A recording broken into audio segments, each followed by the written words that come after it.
What's up? What's happening? Welcome into Foxborough Rush. George Balekji with Kasey Hudson. Got a great Friday show for you guys. Got plenty to talk about with Drake Maye's ascension throughout practice, how clean he's been, but also how in command of the offense. We'll be talking Terry McLaurin and Micah Parsons. Yeah, both of those guys now looking like they're heading to the trade block. Patriots should definitely be interested in both. Can they get both? We'll break that all down. Plus, hear from Mark Dussault of Patriots.com. He caught up with Kasey and Trav this morning on Boston's end of the chat. We'll be playing Deuce and hearing from him here on Rush and hear from the players as well. First things first, I always like to start the show. Kasey Hudson, how are we doing today? We're really glad that it's a Friday. Things brightened up outside. I think I at least manifested that during chat because I started off by saying it was a beautiful day when it was clearly raining. So we finally got there, George. And at least we have really good and positive things to talk about when it comes to Patriots side. So Boston fans have something to look forward to while we got other moving pieces going on in other professional sports leagues. So how are you holding up, Georgie?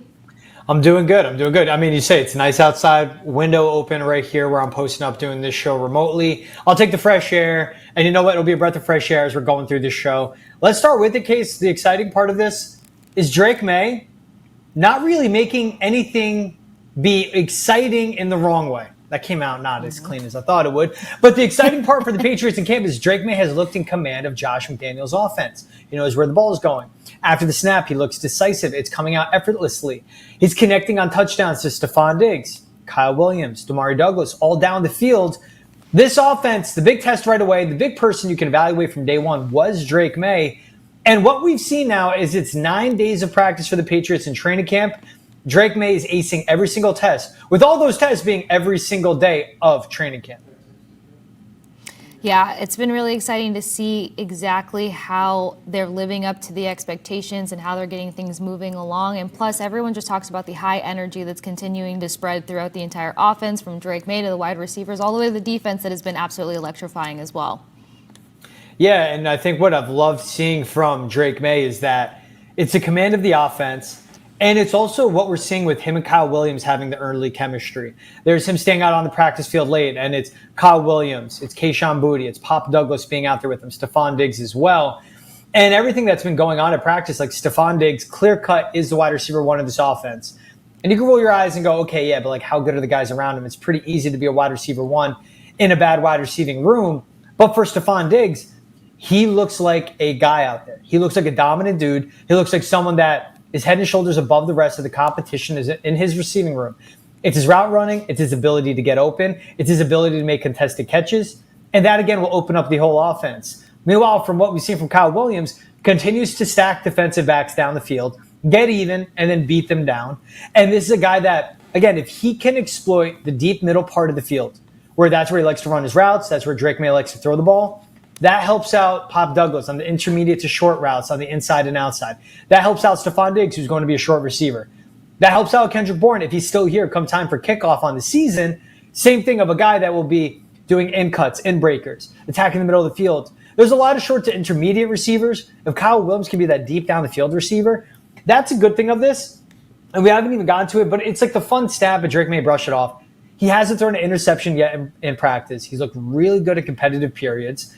And for how good this defense will be when we'll see when they're at 100%, Christian Gonzalez, Carlton Davis, all the guys there, he's going against a really good defense with a really smart head coach that's defensive-minded, with a really smart DC. But, of course, he has Josh McDaniels on his side. Kasey, the big part is he is working well with Josh McDaniels. Seems like he's thriving in the system. 9 practices, can only take so much away from practice. We'll see when they do the joint practice with the Commanders. But him and Josh McDaniels, they're getting off to the start you want to see, where they are simply in tune. Yeah, and now I can actually officially see everything going on. I want to unpack the wide receiving group a little bit further because you guys know we've kind of gone toe-to-toe with Travis a little bit when we talk about Stefon Diggs and what his role would be if he could be a real one receiver in this system, and injury and his health and everything was going to be a big play on that. And then Williams being a big standout guy, a lot of people rooting for him and saying how impressive he is, and they weren't sure if his route running was going to be up to par for a Patriots system run by Josh McDaniels. So between those two guys, who's kind of impressed you the most? Stefon Diggs being able to exceed expectations, not be held back, coming back from injuries, really kind of commanding that wide receiver one spot, or Williams, who is not expected to be as dominant and be able to kind of help and have this immediate connection with Drake Maye? I think it's been Stefon Diggs. You have to just take into account the fact that he tore his ACL in October of last year. So he's back being a full participant. But again, that's a guy that I'm not going to say he looks like he's Stefon Diggs. I'm not going to say he looks like he's 100% because he definitely isn't. But he looks well ahead of schedule what we thought he'd be.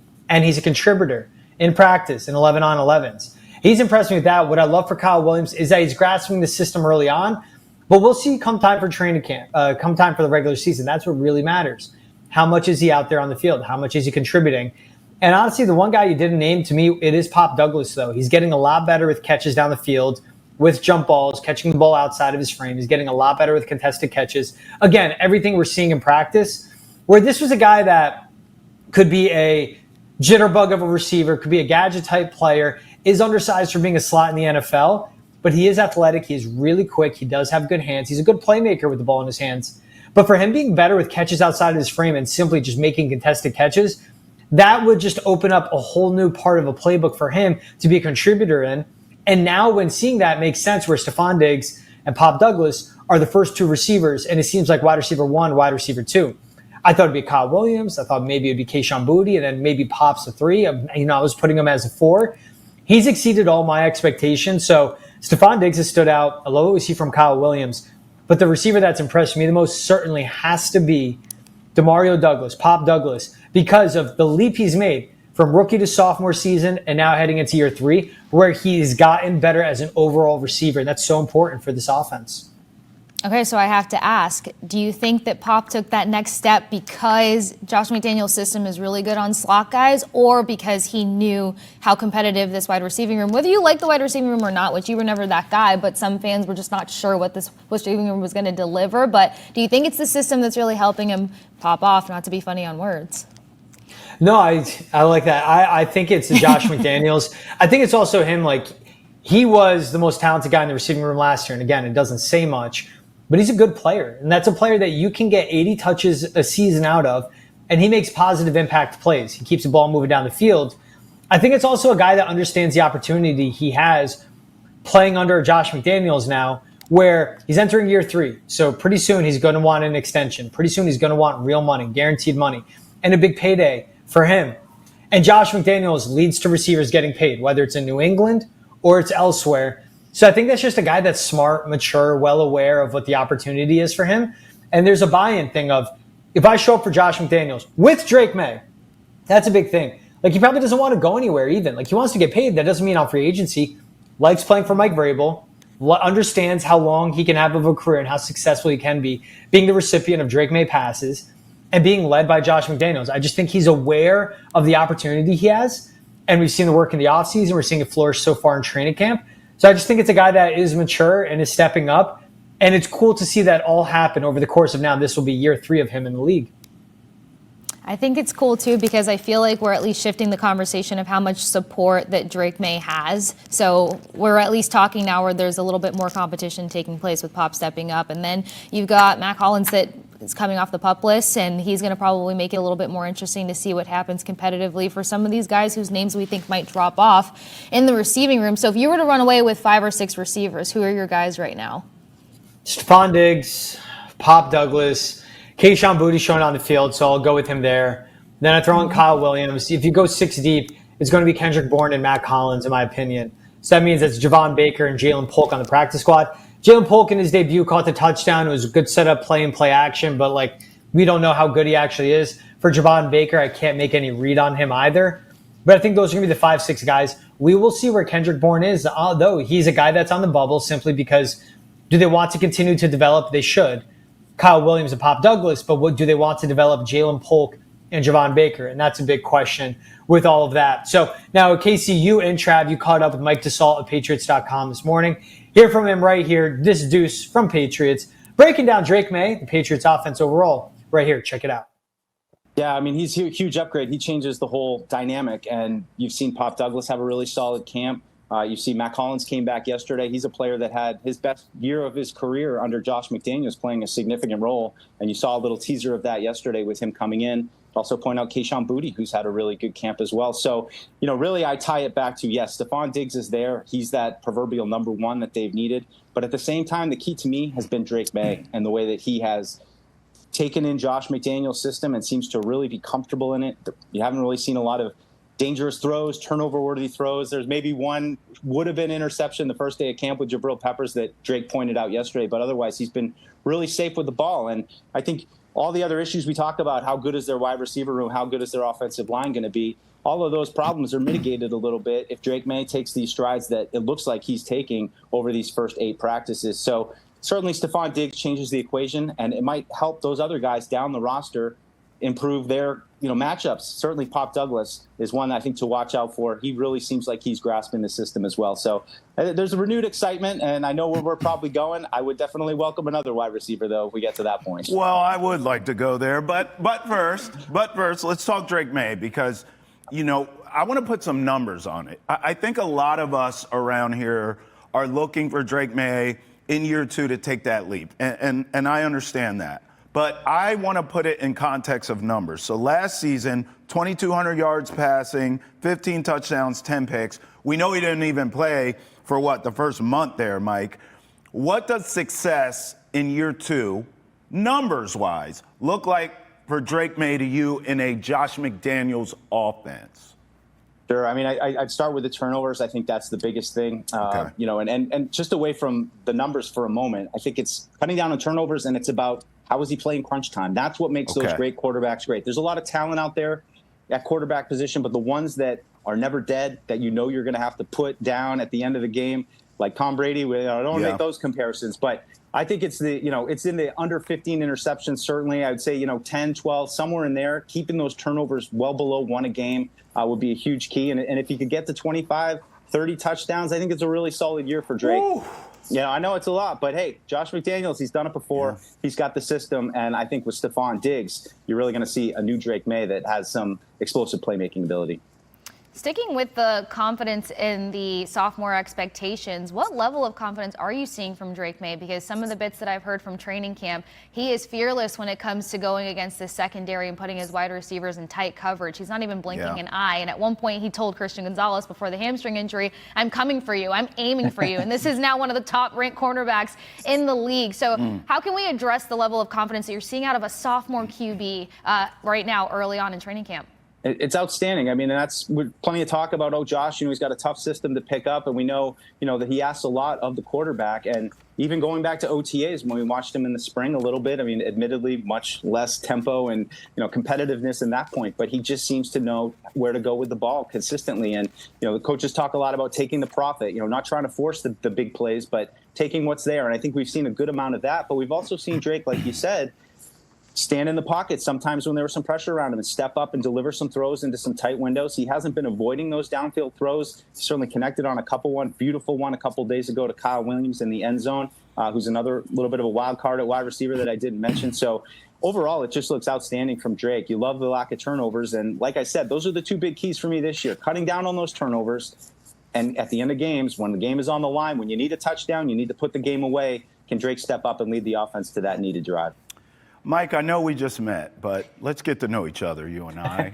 Sure. That's a terrifying start. I'm sorry, Mike. I apologize on behalf of all of us already. I know your knees already, but... Well, Mike, I'm just going to put all my cards on the table here, and I like to dabble in sports betting. And I'm looking at the odds right now. Terry McLaurin's next team.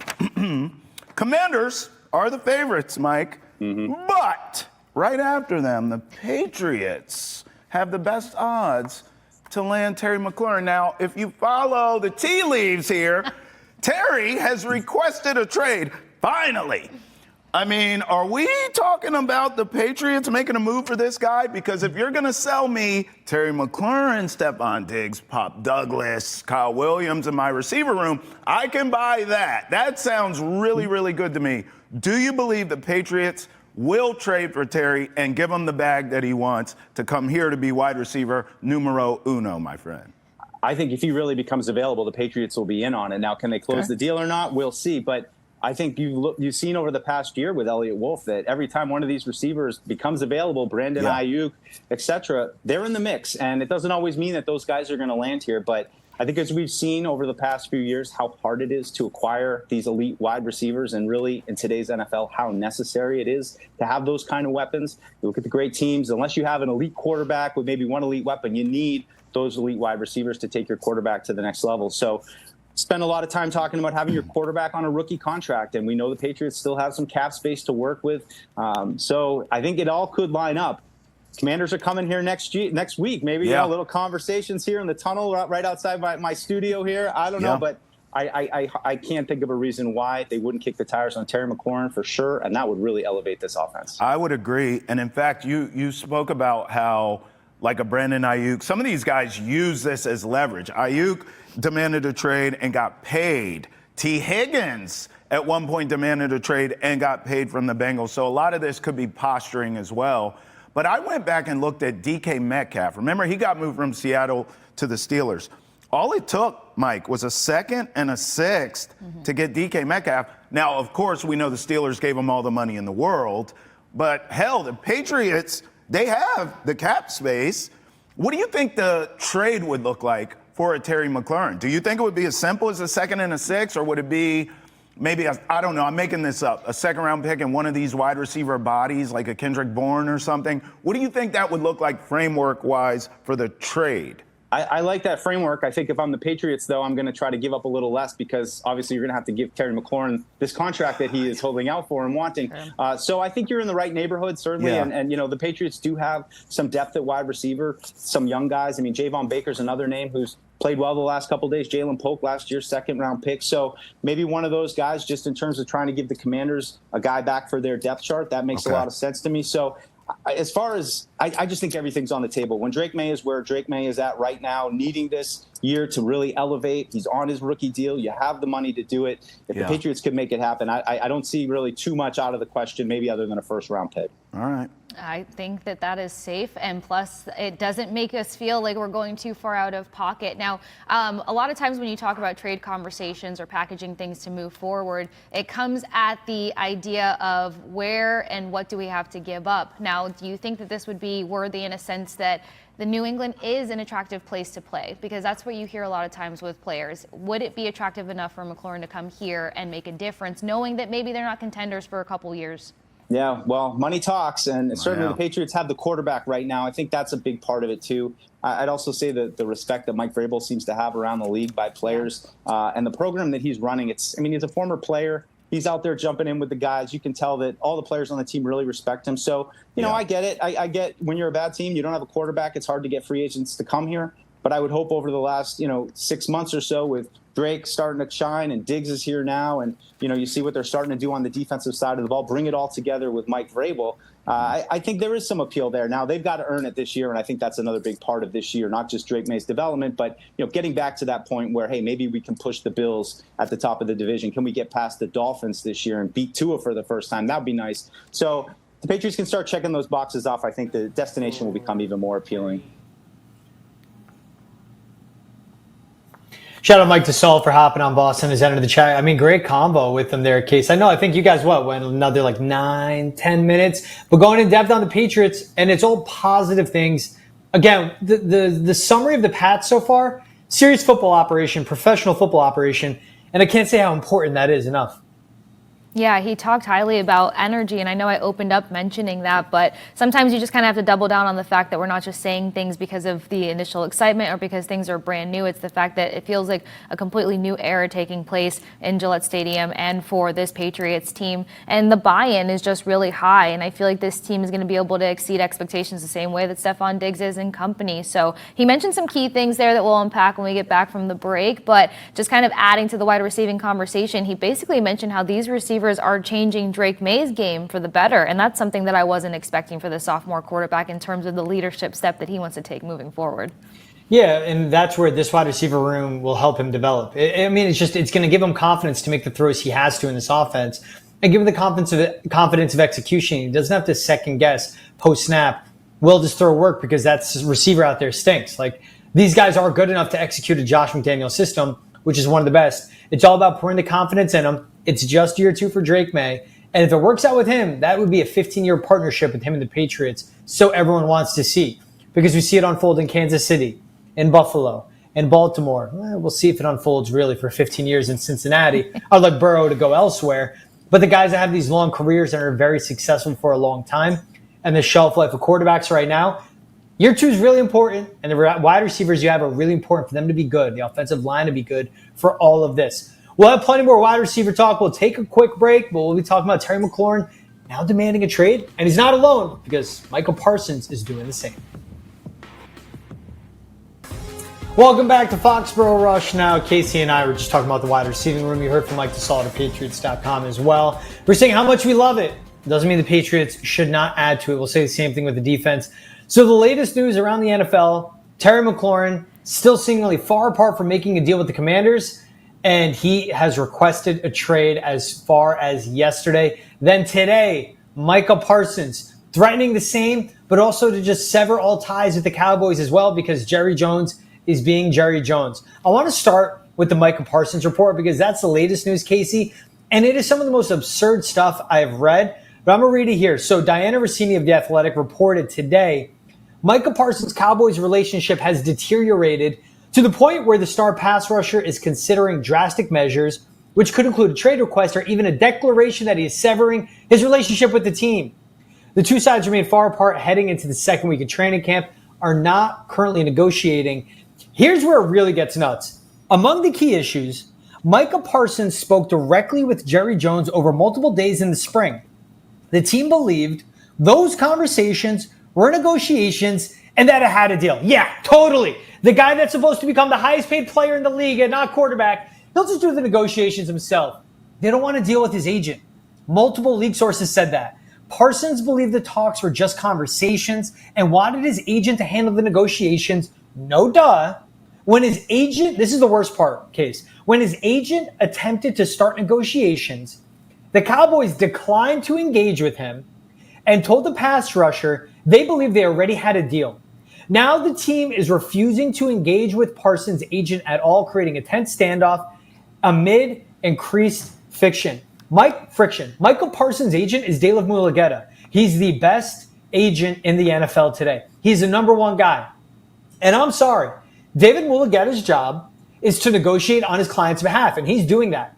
Jerry Jones's job, you want to be the owner, you want to be the face of the franchise, you want to make everything about you, you want to be the GM that clearly does not know how to negotiate and get ahead of the market and make smart deals with your players. You have to negotiate with the agents. This is the most absurd thing I've ever heard. It's pretty simple. The player plays the game and they execute. And Micah Parsons didn't miss a single game last year while he knew he was up for an extension. And he played it better than anyone playing through injuries. That's his job, to sack the quarterback, get pressures, and make plays. His agent's job is to get him paid. Your job, Jerry Jones, as the owner, is to negotiate with the agent. This is the most scared, little kid stuff. I'm really mincing my words here with Jerry Jones.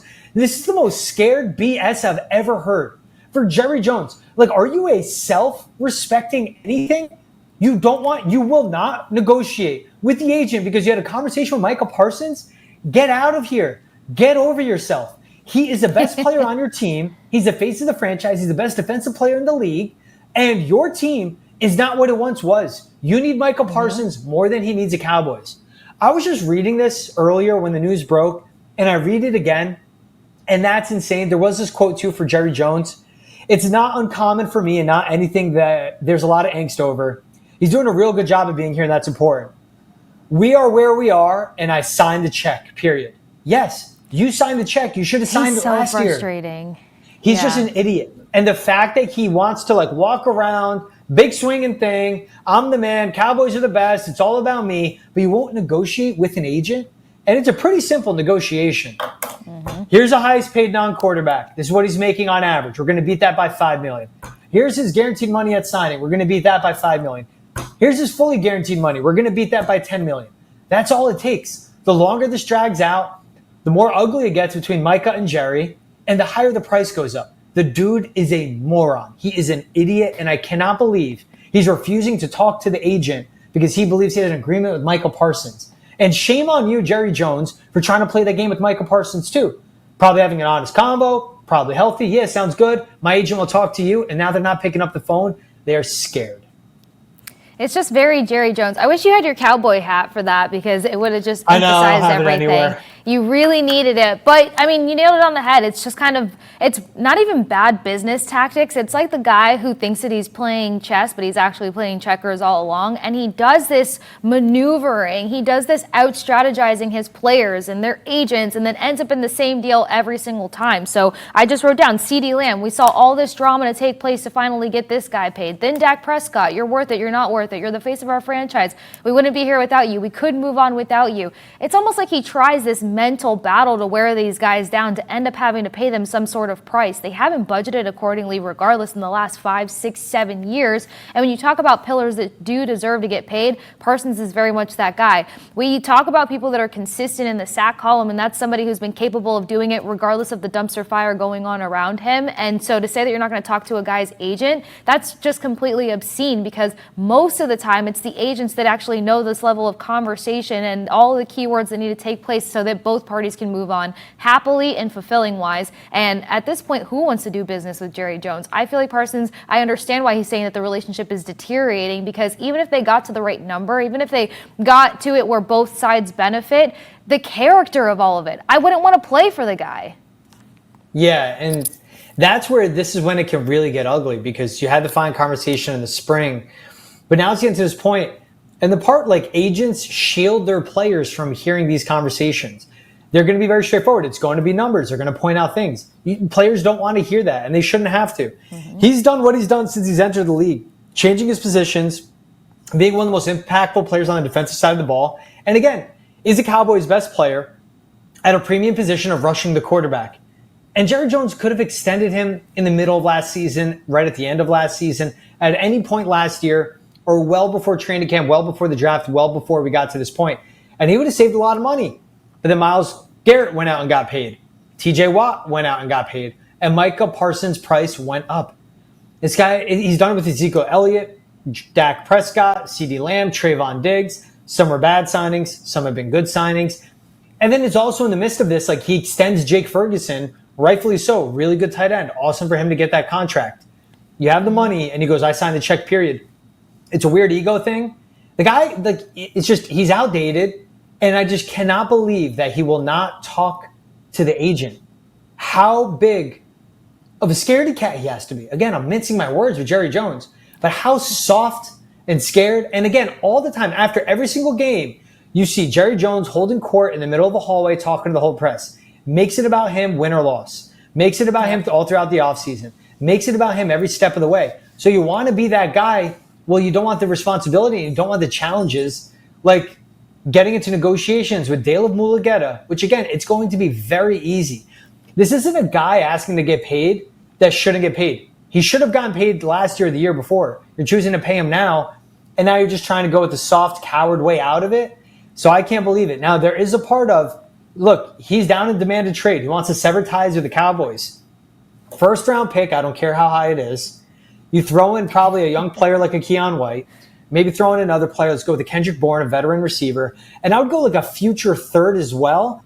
I think that's where the conversation would start for the Patriots to get a Micah Parsons, who's the best defensive player in football. And I would do it because this pick, Patriots can make the playoffs. They could not. This pick could be top 15. It could be top 10. You won't find someone better than Micah Parsons in this upcoming draft, who is a proven pro and one of the best at the game. I mean, he absolutely fits. Think of some of the narratives that have taken place between what Vrabes has said about what he wants out of his defense and what defensive players have said throughout training camp so far. It's all about getting to the quarterback. It's all about making their opponent uncomfortable, and that's something that they want a part of their identity through and through for the upcoming season. So when you got Barrymore sitting there talking about how they're already getting closer to that, imagine having a 12, 13, 14 sack guy on your roster, and not to mention is now he's feeling free, he's feeling seen, he's feeling accepted. That's the kind of destructive behavior you want coming off the edge for this Patriots team. And I feel like they'll throw in any kind of sweeteners they can to make it make sense, because this is a guy who's very much within his prime. And I feel like the ceiling hasn't even been touched yet once he gets a team to be around a little bit more synergy when it comes to the defense. Yeah, and that's something too, where like if he entered into this Patriots team and is on their defense, I mean, it just elevates them. That's a guy that's impacting every single play. He's one of the best pass rushers in the league. And the Patriots have the draft assets. They have the cap room.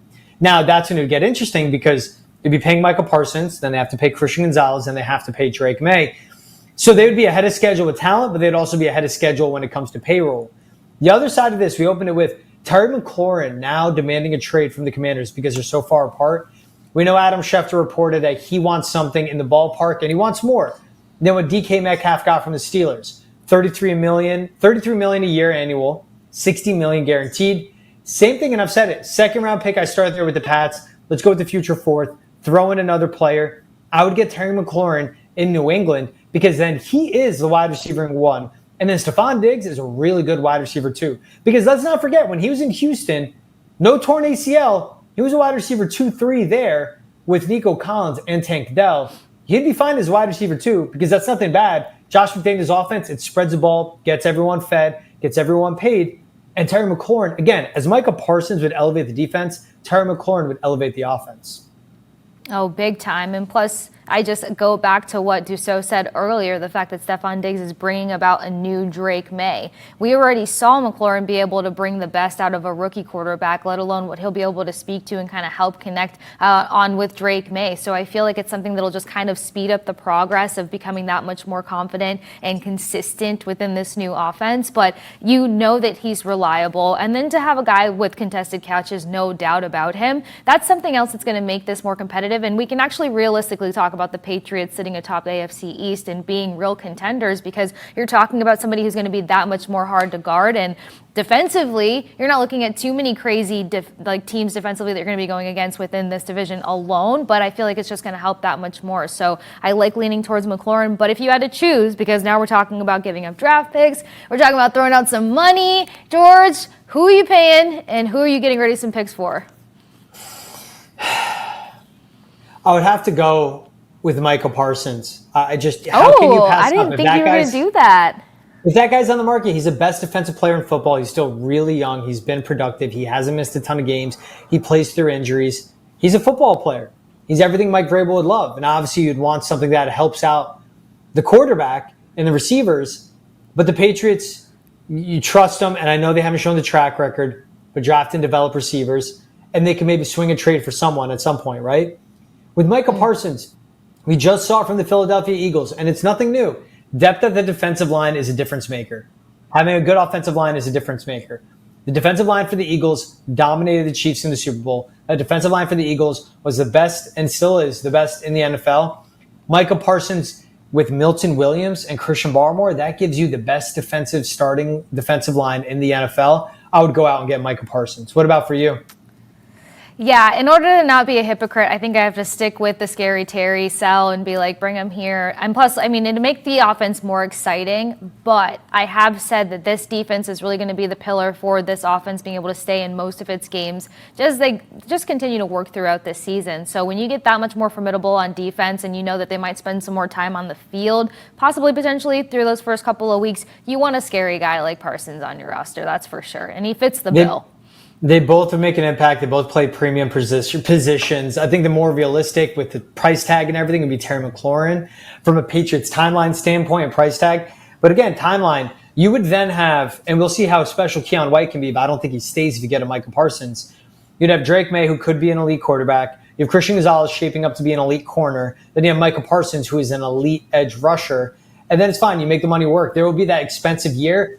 But you can make it work with guaranteed money. You pay Micah Parsons now, and then you restructure and make more guaranteed money moving forward. Frees up the cap space. You can pay Christian Gonzalez. You can pay a Drake Maye. You can pay a fill in the blank at a certain point as well.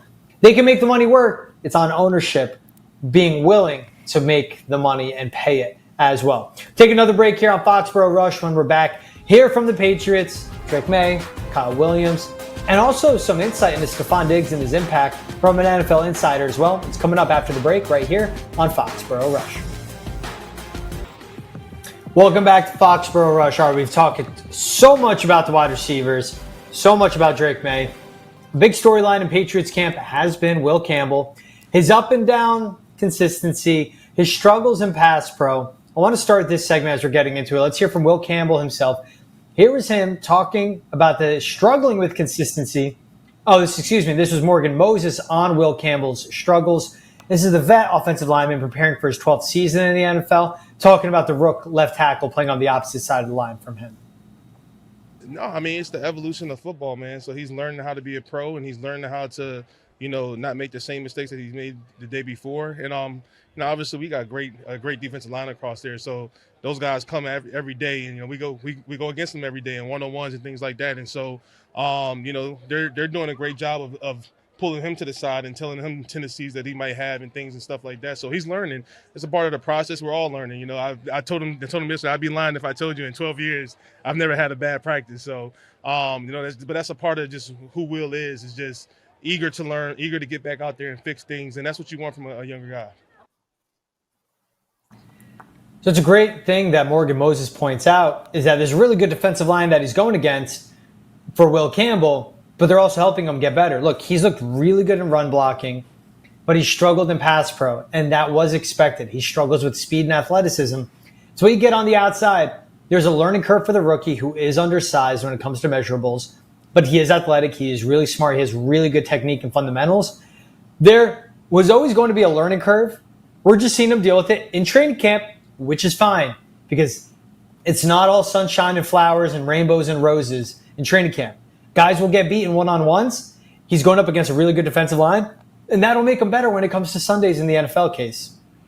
Yeah, and I mean, this is where they're expected to polish things off, and you've got a number of guys, especially other offensive linemen, that are talking about feeling how important it is to have a leadership presence such as Moses there, because he's helping speak to each of these guys that are the offensive line and kind of keep them encouraged as they go through these growing pains of developing and making sure that they can be that much better than they were last year. I know fans have talked about the many new pieces and potentially 2 rookies on this offensive line, so I feel like to a degree everybody's kind of trying to polish up here. But for Campbell, like you said, the expectation was there was going to be some workaround and making sure that he has the capability of getting better. But I think this team trusts that in the long run, which could be within the next few weeks or the next few months, that Campbell was going to be able to pull it together tactically, IQ-wise. He's got an understanding. It's the execution that we don't know what the timetable is going to be on that. That brings me to ask you, though, if you feel like a guy who's always been notable with technique and kind of being quick with learning things, do you think that this is just more so him trying to get adjusted on the NFL level to that position, or is it more so just kind of like he's going to need time, he's a young guy? I just think it's the adjustment period for him. I mean, this guy was really good, played in the SEC, good left tackle, 3-year starter for LSU, stepped foot on campus, was a leader, but it's getting up to the NFL. It's going against a really good defensive line. We've read about and we've seen the one-on-ones he's had with Keon White where he's getting put on his butt multiple times, and he'll get one-on-ones with the other guys along that D-line. This is a good team in the trenches, but this is a guy that loves competing, and he loves learning his lessons. I just think it's an adjustment period getting to the NFL. Long-term, I still think, no matter what, and this was before we've seen the struggles, I just still think long-term he'll be a really, really good all-pro caliber guard, and you would take that. Because eventually you expect him to get a solid Pro Bowl caliber left tackle. You have next to a Will Campbell that works. Now, we'll see how it works down the road because Jared Wilson sounds like he's going to be the leader being a left guard come week 1 in the season. But that doesn't mean he can't go back to center down the road when Bradbury's done with New England. Doesn't mean they can't move some pieces around. But Will Campbell, we're talking about him here. Some growing pains, some struggles, some challenges were expected. He is just a rookie. And again, he's 9 days in to his NFL experience practice. An actual training camp, not OTAs, actual training camp. Now let's hear from another rookie on the Patriots. Here's Kyle Williams. He was talking about working with Drake Maye and just loving the opportunities he has with the second-year QB. Just obviously getting in my playbook and being able for Drake to trust me to know that I'm doing my job, knowing that I know the plays, I know the routes, and I know where I'm supposed to be in certain looks. So just having that continuous reps of looking over the playbook, I think is good for us. I've had some highlight reel-type catches there with a couple touchdowns the last couple of days. I mean, how much of a statement do you feel like you've made here in the early stages of camp? I feel like I'm just doing what I'm asked to do. You know what I'm saying? They ask me to make plays, I go make plays. And when the ball's in the air, I mean, you have to go get it. So you try to make the most of those opportunities. Just love hearing the rookie talking about it's getting into the playbook, it's making the most of the opportunities. And I love that he just goes into his mindset of like balls in the air, you got to go up and get it. Because that to me is, again, I've said it from day one, an underrated strength of his game is his ability to high point and catch the ball at the highest point, is to attack the ball in the air. For an undersized receiver in regards of that strength, a guy that you'd think is undersized when you see him on the field, but he just plays bigger than being 5'11", 6 foot. He plays bigger than his 190-pound frame. And that's really important for Kyle Williams. And again, he excels with speed. He's good at stacking defenders. And he excels in the areas of the field that Drake Maye loves to attack. I think it's cool too, not only hearing what he's saying there about getting in the playbook, but I think sometimes when guys have like playmaker next to some of their scouting reports and sheets, and then you got a guy like Drake Maye who we kind of mentioned, like he's not against going for that risky play. Like he'll kind of make that last minute snap. I feel like these kind of like chemistry and cohesive bonding and connections tend to take place when you've got a guy who's just going to go out there, not in a reckless state, but not fearful of anything. And you kind of mentioned like he plays bigger than his frame and stuff like that, and I feel like that makes him even easier to spot when Drake Maye's trying to kind of pop the clutch and make a play happen. So he's shaking things up in a number of ways, and I want to see how much more competitive he's going to make this wide receiving room. But I feel like there's a slot for him considering his size, considering his ability, considering his growth. This fits the Patriots DNA with former teams in a number of ways. Yeah, Kyle Williams to me is just he's a Patriots Josh McDaniels type receiver. Can run block. Is very versatile where he can be on the field and make impacts. Short, intermediate, good route runner, good footwork, understands how to get open, good on the boundaries. Like we've seen the good catches from him, that one hand touchdown grab in the corner, keeping his feet in bounds. We've seen him beat defenders with deep touchdown passes twice from Drake Maye, one in the red zone, one from like the 50 or 40 going in. He's good. He's beating guys that are on the NFL roster right now. We'll see how it looks on the NFL field when there's more of the playbook thrown at him. But again, it's the growth we want to see in the start from Drake Maye. You're seeing that with Kyle Williams as well. Now, of course, the guy that unlocks his offense is Stefon Diggs. He has a huge impact on how successful or how detrimental this offense can be this season. Here's Drake Maye talking about working with Stefon Diggs so far in training camp. I think it's just a mindset. It's attacking the football. You know, a guy like that, with his stature, who's, caught a lot of touchdowns in this league and made a lot of big plays, he wants to go get the football.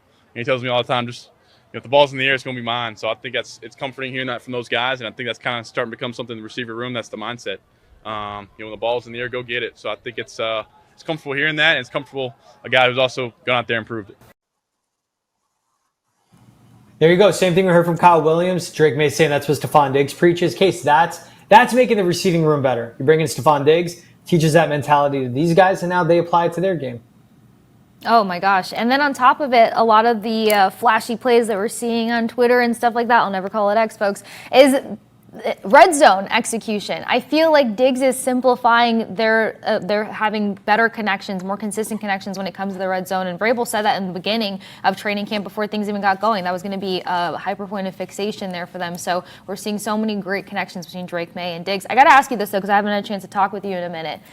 If Diggs never went to Houston, right? Do you think the expectation would be wide receiver one and everything that we think he could be for the Patriots now? Because some people keep talking about his age and bouncing back from this injury, but I'm thinking he was adaptable to being wide receiver two in Houston. He understood his role, but he didn't go there with the mindset of being wide receiver two right out the gate. He had to adjust to that. So do you think that if he just kind of made that move to the Patriots first, that it would have sat where it's at? I mean, he would have been a wide receiver one in New England, but I think the production would have been the production. And there was that question mark, like, how does he fit? He's a one. But and that's where like we get caught up in like the wide receiver ones, the wide receiver twos in a way. True. But like he'll be a wide receiver one in this window. Like Nico Collins is the best receiver for Houston, but completely different style of guy. It's about having complementary pieces. Where we see this 11 personnel, and it's fading back to like a 12 personnel heavy packages of two tight ends. But it's a one tight end system. You have three wide receivers on the field, and you want them all to run different types of routes, have different strengths to their game. That's what Stefon Diggs brought to Houston. If this was a year ago, yeah, he would have been the wide receiver one in New England, and he'd still be talked about as a wide receiver one, just like he'll be talked about as one here. But it's more of like when he went to Houston, he was dealt the price tag on the deal for the trade. We're like, hey, that's for a wide receiver two. We'll see, is he a guy that's going to buy in? And he did. But again, it's no longer like one tight end, one wide receiver, two tight ends, and a fullback and a running back. It's two wide receivers on the field minimum at all times. A lot we see three. And they're all, and again, in Josh McDaniels' offense, when the ball gets spread around to all the receivers, that's something of how he'll flourish. So we'll see. He's a wide receiver one in New England, but that doesn't mean he's a wide receiver one around the NFL. But look, if he's the best receiver for the Patriots and he contributes around 900 yards, around 80 catches, let's say 7 touchdowns, That's a massive upgrade to their receiving room, and the Pats would take it. And I say all this, I said we'll hear from an NFL insider. Here was Ian Rappaport. He stopped by Gillette Stadium, was in Foxborough for training camp, sharing some from what he's hearing in the halls of One Patriots Place. I think it's safe to say that Stefon Diggs early on in training camp has exceeded the expectations of the Patriots just physically. You go back to last season. I mean, it was a significant injury that took him off the field for the Houston Texans. It was a torn ACL. It was the kind of thing where if you tear your ACL in the middle of the season, a lot of times for guys, you can practice in training camp, but it really takes you several games to kind of get back into it. It does not feel like that has been the case for Stefon Diggs. I wonder just personally if he would start, the year on the PUP list. Didn't. Came in practicing. Practices very hard. I'm actually really looking forward to seeing him today. One of my favorite practice players just because every rep is so important to him. But this doesn't feel like a guy that's going to be on a pitch count. This doesn't feel like a guy that's going to have to be eased in. It feels like a star receiver who has, really hit the ground running. And like for Drake Maye to have that guy where you can throw it up and that there's a pretty good chance your guy comes down with it when you got to have it. Like, there's not a lot of those in the league, but Stefon Diggs is one, and he has really impressed in New England. Hearing Aaron Rappaport talk about timeline, but then also what his recovery is. And at the end, they're touching on, that's what a wide receiver like him brings to the offense, and the Patriots have lacked it for a few years. Third down, third and long, you're in the red zone, got to have it. There's got to have it plays, those money downs, whatever you want to call them. You have a receiver where Drake Maye goes, look, you're getting the ball here. I don't care. Whoever you got against you. And if you like the matchup, again, a type of receiver, if you like the matchup, you change the play at the line of scrimmage and you attack that mismatch. That's what Stefon Diggs brings to this offense. It's great he's healthy. It's great he's contributing. And it's great that we're hearing less about Stefon Diggs off the field, and we're always talking about him on the field right now. Oh, that's probably one of the best parts about it. Nothing about his personal life, everything about him exceeding expectations and actually showing that he's the leader that he's talked about being. And that's probably a point of emphasis that I like the most, because he talked about it when he was in Houston. He thought it was going to translate here in New England, and it's doing so really quickly as well. And then the only reason I pointed out the question beforehand, too, was because we're still trying to get Travis fully on board with calling him a wide receiver one. But you said it. At the end of the day, there's just a job to be done. And I don't want people to put age and context on this man before he gets a chance to prove himself in a Patriots uniform. He's not an injury-prone guy, so bouncing back the way that he is living up to the expectation and the hype, because you're not talking about a player that's had to work through a number of injuries. Him getting back to prime form means that we can expect a couple years out of him and to really help out this wide receiver room. Yeah, I mean, this past year in his rookie season, only time I think he played started less than 10 games. Rookie year, and then obviously tearing an ACL. He's a really good receiver, and if he could be out there the full season, Patriots will take it. All right, we'll take one more break here on Foxborough Rush. When we're back, we'll get to your mailbag right here on Foxborough Rush. So a little breaking news between the break. I'm trying to decipher it, but we'll get to the mailbag. ESPN, NFL have agreed to a blockbuster billion-dollar deal that will result in top media properties like Red Zone moving to the network, to ESPN. Rumors that commercial-free football will come to an end. Welcome. Can't have anything good in life. We used to be a country. We used to be a proper society. I can't believe it. And it was like we Are saw we surprised? NFL Network. No, I'm not. And I'm not surprised that ESPN is going to ruin it. Just take it, pay for it, take it, let the subs follow. Don't bring commercials to the Red Zone. That's the most beautiful part of it. It's nonstop football from 1 p.m. until the 4 o'clock window ends. All right. What do you guys think? Leave a comment in our mailbag on the YouTube page. We'll read that in the next one. Let's get to the mailbag. Shane Hines, 6745 on Patriots versus Bills. I actually think we could beat the Buffalo Bills this year. I agree with you, Shane, and I give it all to the head coach advantage. I think Sean McDermott's not a good head coach by any means. Josh Allen's been bailing him out. That's a Bills team that did really well last year in what should have been a reset season. They overperformed, made the playoffs, obviously. They're going to be better. They invested a lot in their defense. The offense, we'll see how much better it gets as well. Added some pieces. But I think the Patriots could beat the Bills because I give the advantage to Mike Vrabel exploiting mismatches and just out-coaching Sean McDermott when the game gets to crunch time in the fourth quarter. Simple for me. Case, what do you think?